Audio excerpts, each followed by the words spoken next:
Good morning, everybody. It's April 11th today, and I want to take you to Joshua chapter 4. And in verse 4, so here Joshua has crossed over the Jordan River, which is a bit of a parallel to Moses crossing over the Red Sea, and it kind of is another evidence of the passing of the baton from Moses to Joshua, and kind of God placing his stamp of approval on Joshua before the people to be their next leader. And I like this little paragraph here, something that God does with the people, starting in verse 4 of chapter 4.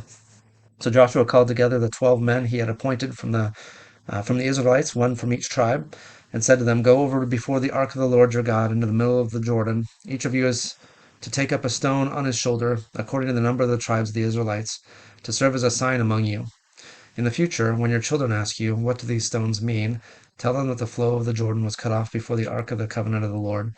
When it crossed the Jordan, the waters of the Jordan were cut off.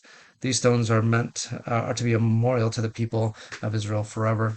And I just think it's a really interesting visual image that Moses that God and Joshua give to the people, because there's going to be a time when the children from the other side, where they're going to see these stones piled up there, and the fathers are going to get to tell their sons and daughters what it was that God did, show his faithfulness through a previous generation. And that's helpful then for the next generation to know that God will be faithful to them as well. So these stones are basically a testimony, just like our own testimony is that God has done mighty and wonderful things.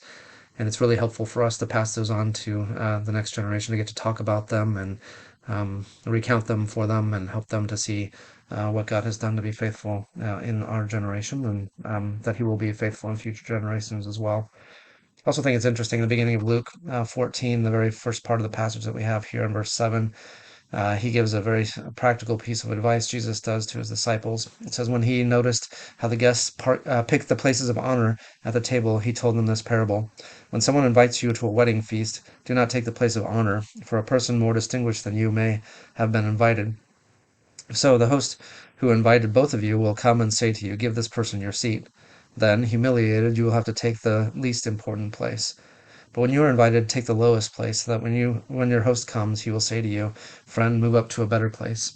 Then you will be honored in the presence of all the other guests. For all those who exalt themselves will be humbled, and those who humble themselves will be exalted." This is a common theme through Scripture, both Old Testament and New Testament. The fact that God humbles those who are proud and exalts those who are humble. Practical advice, and something that we should do too. It's called a parable here. I think it's interesting that it's a parable. And it certainly is talking about kingdom things too, that humility is a hallmark of those who are important in the kingdom. So two interesting places I thought from Scripture that we would look at today.